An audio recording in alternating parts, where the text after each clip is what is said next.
காட்டு வழியில் சுத்து போட்டு நிற்கும் காட்டு யானைகள்.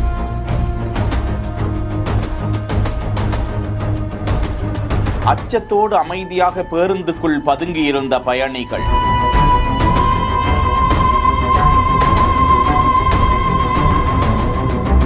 கேரள மாநிலம் அதிரப்பள்ளியில் மலைப்பகுதியில் கேரள அரசு பேருந்து பயணிகளை ஏற்றிக்கொண்டு சென்று கொண்டிருந்த வேளையில் திடீரென பழுதாகிவிட்டது. அது இறக்கமான பகுதி என்பதால் பின்புறமாக அந்த பேருந்து சென்றுவிடக் கூடாது என மரக்கட்டைகளை போட்டு தடுத்துவிட்டு போக்குவரத்து கழகத்திற்கு தெரிவித்திருந்த நிலையில் உதவிக்காக அந்த பயணிகள் காத்திருந்த நிலையில் மாற்று பேருந்து வருவதற்குள் அந்த பகுதியில் காட்டு யானைகள் வந்துவிட்டது. 2 காட்டு யானைகள் கண்ணுக்கு எட்டும் தூரத்தில் தான் மேய்ந்து கொண்டிருக்கின்றன. ஆனால் அந்த பேருந்தில் இருப்பவர்களை அது அச்சுறுத்தவில்லை. தான் வந்த வேலையை மட்டும் அது பார்த்து கொண்டிருக்கிறது. ஆனால் எந்த நேரமும் யானைகளின் கவனம் பேருந்து மீது திரும்பி விடுமோ, சேதத்தை ஏற்படுத்தி விடுமோ, பேருந்தை கவிழ்த்து விடுமோ என்ற அச்சத்தில் அந்த பேருந்துக்குள் இருந்த மாணவர்களும் பொதுமக்களும் பதற்றத்தில் இருந்தது தெரிய வருகிறது. இதனால் பழுதடைந்த பேருந்தை விட்டுவிட்டு பயணிகள் வேறு வாகனங்கள், பைக் உள்ளிட்ட பிற வாகனங்கள் மூலமாக தங்களது பயணத்தை தொடர வேண்டியதாயிருந்தது. செய்திகளை உடனுக்குடன் தெரிந்து கொள்ள பிஹைண்ட் வுட்ஸ் நியூஸ் வாட்ஸ்அப் சேனலுடன்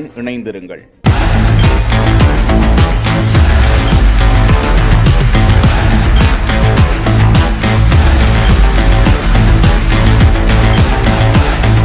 செய்திகளை வழங்கியோர் உஜ்ஜீவன் ஸ்மால் ஃபைனான்ஸ் பேங்க்.